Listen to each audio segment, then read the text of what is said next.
Olá pessoal, espero que vocês estejam bem, em paz. Hoje nós iremos estudar os aspectos populacionais do continente asiático. Então, de início, já é bom saber que o continente asiático é o continente mais populoso do planeta.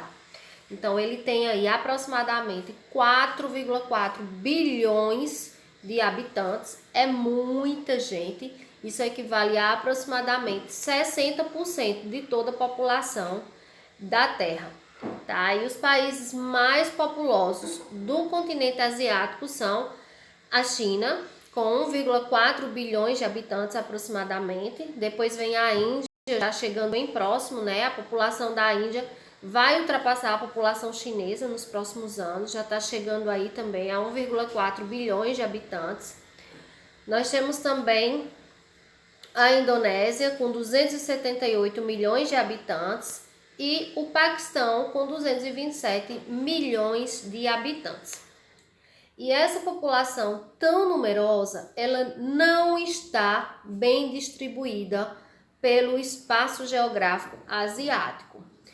Como é isso? Então, olha só, a maior parte da população, ela está concentrada nessa parte sul, olha, e nessa parte leste do continente asiático. Essas áreas que estão mais na cor escura, enquanto que essas áreas aqui mais claras, nas cores verdes, amarelas, são áreas menos habitadas, menos povoadas. E por que isso ocorre? Por causa, principalmente, né, por causa das condições naturais do continente asiático. Então, algumas áreas são desérticas, como é o caso dessas áreas aqui, olha, do Oriente Médio. Algumas áreas são montanhosas, como é o caso dessa parte aqui, central-sul do continente asiático. Outras áreas são extremamente frias, como é o caso aqui do norte da Ásia, nessa parte aqui da Rússia. E já aqui no leste e no sul da Ásia, a presença de rios, de um relevo de planície aí mais favorável, de solos mais férteis, possibilitou o desenvolvimento aí de civilizações bem antigas, como é o caso da civilização chinesa e da civilização indiana. Lembrando, gente, que à medida que a tecnologia avança, que o ser humano desenvolve novas tecnologias, também torna-se possível habitar os espaços com condições naturais mais desafiadoras, como os desertos, por exemplo, né? Hoje em dia tem técnicas de irrigação, de dessalinização da água do mar, né? Construção de sistemas adutores.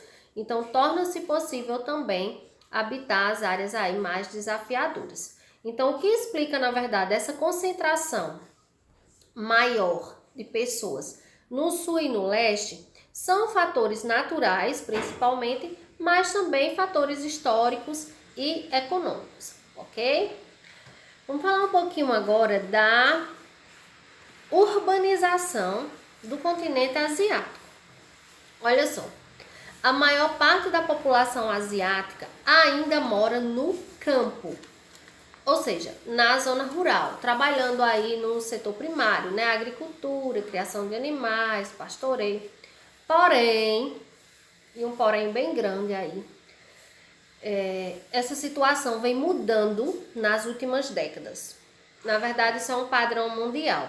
É cada vez mais comum encontrar pessoas saindo do campo e indo morar nas cidades em busca de melhores condições de vida.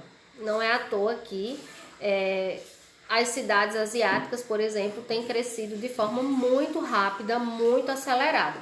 E aí, olha, a gente pode observar aqui nesse mapa aglomerações urbanas muito numerosas que estão presentes no continente asiático. A gente pode citar aqui, eu vou marcando com um pontinho, ó. A gente pode citar aqui Beijing, Xangai e Chongqing na China. A gente encontra também aqui Tóquio e Osaka no Japão. Na Índia, a gente encontra aqui, olha, Nova Delhi, Mumbai e Calcutá. Se destaca aqui também Dhaka, em Bangladesh, e Karachi, no Paquistão, né? Então, Esses círculos maiores são aglomerações aí, áreas metropolitanas com mais de 20 milhões de habitantes. Esses círculos médios são aglomerações com 16 a 20 milhões de habitantes. E os círculos menores são aglomerações de 10 a 15 milhões de habitantes, tá?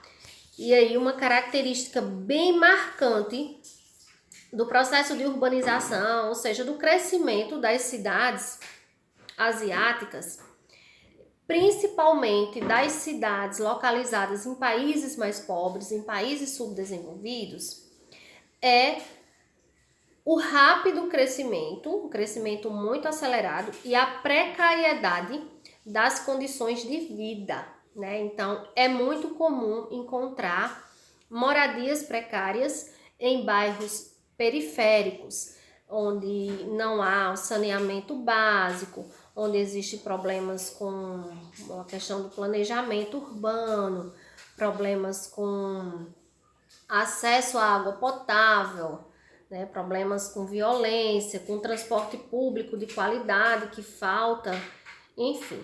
E essa superpopulação também do continente asiático, ela vem causando uma pressão muito grande sobre o meio ambiente, o que tem impactado aí na poluição do ar, na poluição dos rios, no esgotamento dos solos, enfim. São problemas aí, né, das grandes cidades que acontecem em todo o mundo, mas na Ásia aí é bem visível por conta aí da superpopulação que habita este espaço. Vamos seguir agora a falar um pouquinho sobre os indicadores sociais. Esse gráfico ele vai mostrar o índice de desenvolvimento humano por regiões. Então, assim, no geral, olha, a gente vê que esses gráficos estão subindo. Principalmente aqui, olha, nas regiões da Ásia, em todas as regiões, mas o nosso foco aqui é a Ásia. Então, ao sul da Ásia, nós temos aqui também no leste da Ásia Pacífico, na Ásia Central. De um modo geral, o que ele está mostrando para nós é que houve uma melhoria nas condições de vida, no desenvolvimento humano das pessoas no continente asiático. De um modo geral, houve um aumento da expectativa de vida nos anos de escolaridade.